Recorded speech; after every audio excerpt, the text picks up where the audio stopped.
नमस्कार।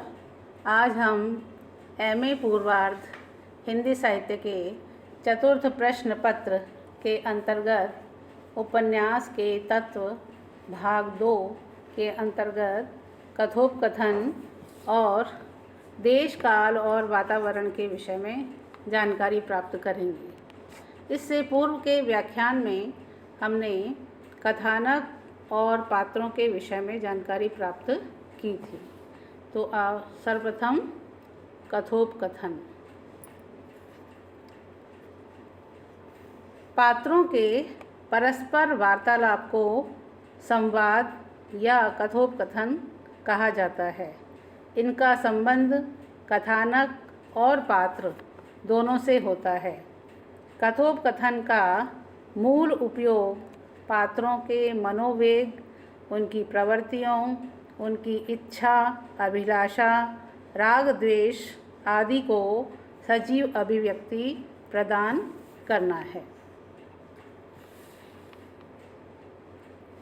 कथोपकथन के द्वारा किन किन उद्देश्यों की पूर्ति के लिए कथोपकथन या संवाद की ज़रूरत होती है या उनका प्रयोग किया जाता है, इसे हम देखेंगे। तो प्रथम है कथानक का विकास। सर्वप्रथम कथानक के विकास के लिए या कथानक के विकास को गति देने के लिए संवादों की आवश्यकता होती है। संवादों का प्रयोग जो है कथानक के विकास के लिए आवश्यक होता है। दूसरा है बिंदु घटना विस्तार का समाधान। उपन्यास में अनेक घटनाओं का वर्णन लेखक को करना होता है और इसलिए घटना विस्तार का भय भी लेखक को रहता है। तो इस घटना विस्तार को रोकने के लिए या इस समस्या का समाधान करने के उद्देश्य के रूप में वो संवादों का प्रयोग करता है। पात्रों के माध्यम से संवाद और कथोपकथन का इस्तेमाल करता है। तो इस प्रकार से ये संवाद जो होते हैं घटना विस्तार का समाधान होते हैं। तीसरा बिंदु है अतीत की सूचना और भविष्य का निर्देश। संवाद जो हैं वो पात्र के अतीत की सूचना देते हैं, यानी वार्तालाप से ये पता लगता है कि कौन सा पात्र जो है अतीत में किस प्रकार का जीवन उसने व्यतीत किया है और भविष्य में उसका जीवन जो है वो किस प्रकार का रहेगा या क्या वो करना चाहता है। इस तरह की समस्त सूचनाएं जो हैं वो संवादों के माध्यम से हमें प्राप्त होती है। तो संवाद जो हैं पात्रों के या कथानक की जो अतीत है उसकी सूचना देता है और भविष्य का निर्देश करता है। इसके पश्चात है कथानक की एक सूत्रता और जिज्ञासा भाव को बनाए रखने के लिए। कथानक में एक सूत्रता बनाना, यानी कि जो कथानक है उसमें बिखराव ना आए, श्रृंखलाबद्ध बना रहे, इसलिए उसमें जिज्ञासा का भाव भी होगा। जब एक सूत्र में बंधा रहेगा, कहानियाँ जो हैं जुड़ी हुई रहेंगी, बिखराव नहीं होगा, तो इससे कथानक जो है प्रभावशाली बनेगा। उसके साथ साथ उपन्यास को रोचक बनाने के लिए उसमें जिज्ञासा भाव बनाए रखना आवश्यक है और उस जिज्ञासा को बनाने के लिए संवादों का प्रयोग किया जाता है। उसके पश्चात कथानक की रोचकता, स्वाभाविकता और वैविध्य जैसे गुणों का समावेश करने के लिए भी संवाद का प्रयोग किया जाता है। कथानक को रोचक बनाने के लिए, क्योंकि उसमें जिज्ञासा उत्पन्न करते हैं और इससे वो रोचक बनता है और संवाद जो होते हैं वो रोचकता को बढ़ाने का काम करते हैं। स्वाभाविकता यानी स्वाभाविक रूप से कथानक जो है विकास की ओर बढ़ता हुआ दिखाई दे, पात्रों का विकास, कथानक का विकास स्वाभाविक रूप से होता हुआ दिखाई दे, इसके लिए संवाद की आवश्यकता होती है। और कथानक में जो वैविध्य है, नयापन लाना है, तो वो नयापन लाने के लिए भी संवादों का होना आवश्यक होता है। इसके पश्चात है पात्रों के चरित्र चित्रण हेतु। पात्रों का चरित्र चित्रण करने के लिए भी संवादों की आवश्यकता होती है। यानी पात्र किस प्रकार के हैं, उनकी मनोवृत्ति किस प्रकार की है, वो किस प्रकार की सोच रखते हैं, ये सब दर्शाना जो है संवादों के माध्यम से ही संभव हो पाता है। और अंतिम है लेखक के मत या सिद्धांतों का प्रचार करने के लिए। ये सबसे महत्वपूर्ण बिंदु है कि कथानक के माध्यम से लेखक या पात्रों के माध्यम से लेखक अपने मत का या सिद्धांत का या विचारों का प्रचार करने के लिए संवादों का प्रयोग करता है। वो अपने विचारों को प्रमुखता से रखता है, और या कहा जाए दूसरे शब्दों में कि लेखक जो है अपने उपन्यास के लिखने के पीछे जो उद्देश्य है, उस उद्देश्य को फलीभूत करने के लिए भी संवादों का प्रयोग करता है। तो इस प्रकार से इन बिंदुओं को के आधार पर हम कह सकते हैं कि संवाद जो है विभिन्न उद्देश्यों की पूर्ति के लिए इस्तेमाल किया जाता है। अब देखेंगे कथोपकथन के गुण। उसमें कौन कौन से ऐसे गुण होने चाहिए या विशेषताएं होनी चाहिए कि जिससे कथोपकथन प्रभावशाली बन सके।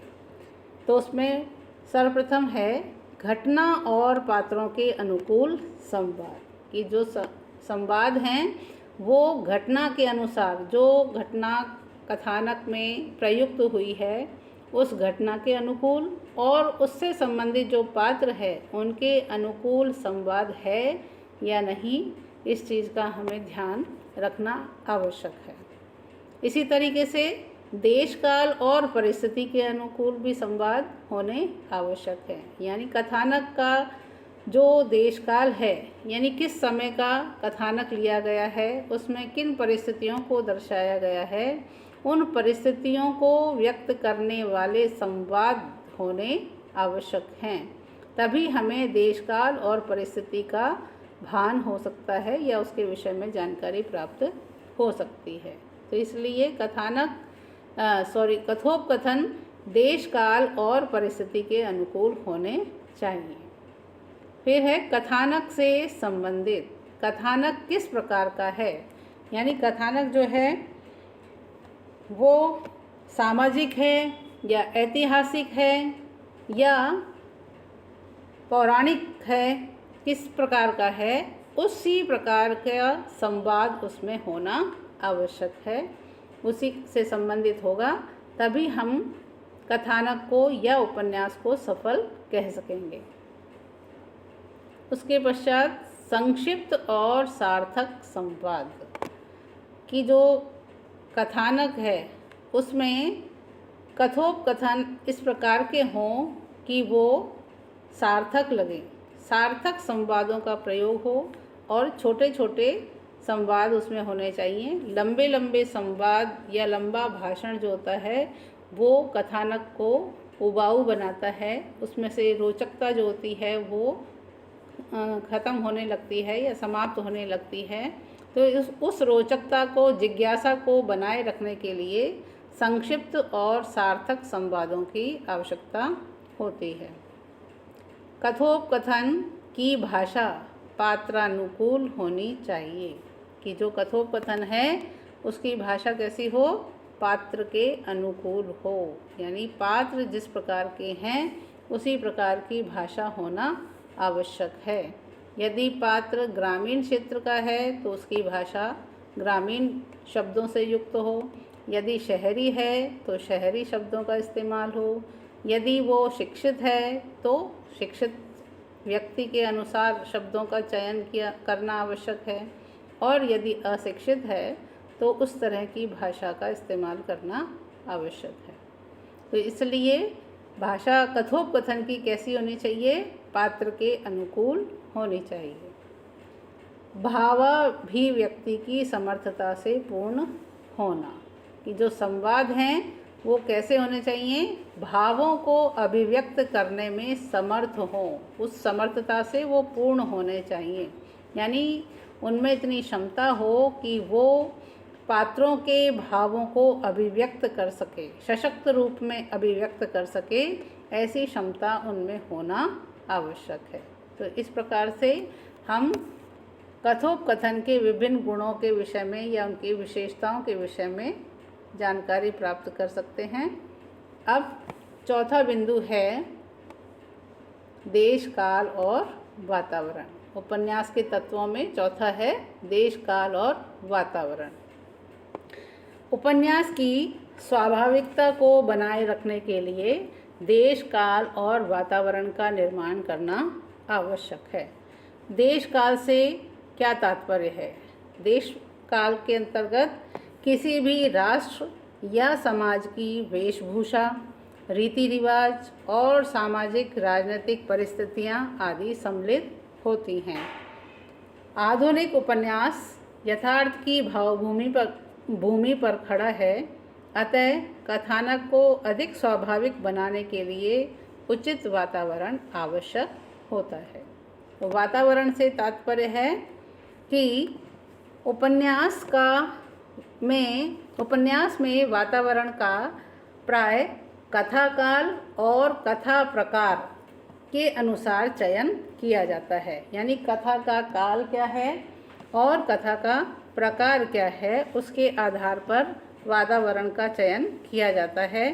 सामाजिक उपन्यासों की अपेक्षा ऐतिहासिक उपन्यासों में देश काल का विशेष महत्व होता है और इसी तरीके से आंचलिक उपन्यासों में तो देश, काल और वातावरण जीवन तत्व होता है उपन्यास के लिए। जैसे हम एक उदाहरण के माध्यम से समझ सकते हैं कि उदय शंकर भट्ट का उपन्यास है सागर, लहरें और मनुष्य। उस उपन्यास में मछुआरों की बस्ती बरसोवा का वर्णन है, जिसमें झोंपड़ियां हैं और उनके आगे सूखते टोकरियों में मछलियां हैं, समुद्र है, जाल है, नाव हैं, औरतों का और पुरुषों का एक साथ बीड़ी पीना है, शराब पीना है, पुरुषों और स्त्रियों का समान रूप से रहन सहन है और वेशभूषा है। इन सब से पाठक के सामने बरसोवा जो है सजीव हो उठता है। इसी प्रकार से फणीश्वरनाथ रेणु ने, नागार्जुन, रांगे राघव, इन लोगों ने भी अपने आंचलिक उपन्यासों में वातावरण को प्रधानता देते हुए उनका वर्णन किया है। कुछ ऐसे भी उपन्यास हैं जिनमें पात्रों या कथानक की महत्ता नहीं है। ऐसी श्रेणी में आगे का अपने अपने अजनबी उपन्यास आता है, जिसमें पूरे उपन्यास में वातावरण को प्रधानता दी गई है। देश, काल और वातावरण का सर्वाधिक सफल चित्रण करने वालों में उपेंद्र नाथ अश्क का नाम महत्वपूर्ण है। वातावरण संबंधी नवीन अवधारणा के विषय में हम जानेंगे कि आज आधुनिक समय में वातावरण को लेकर के नवीन अवधारणा क्या है। तो आज अधिकांश ऐसे उपन्यास लिखे जा रहे हैं जिनमें वातावरण या देशकाल नहीं है, और है तो बहुत ही न्यून मात्रा में। जिस प्रकार हिंदी में देशकाल और वातावरण का स्वाभाविक विकास सर्वप्रथम हम प्रेमचंद के उपन्यासों में पाते हैं, उसी प्रकार से देशकाल और वातावरण का सर्वप्रथम ह्रास हम जैनेन्द्र के उपन्यासों में पाते हैं। जैनेन्द्र का उपन्यास है सुनीता और इलाचंद जोशी का है मुक्तिपथ। ये ऐसे ही उपन्यास हैं जिनमें कथोपकथन का वातावरण का ह्रास दिखाई देता है। उषा प्रियंवदा और कमलेश्वर आदि ने भी इसी प्रकार के उपन्यास लिखे हैं। तो इस प्रकार देश, काल और वातावरण उपन्यास में एक आवश्यक अंग होते हुए भी आज संपूर्ण उपन्यास विधा के लिए अपरिहार्य अंग नहीं रह गया है। यानी आवश्यक अंग नहीं रह गया है। बिना वातावरण निर्माण के भी उपन्यास लेखन का कार्य आजकल किया जा रहा है, आधुनिक समय में किया जा रहा है। आज के व्याख्यान में इतना ही।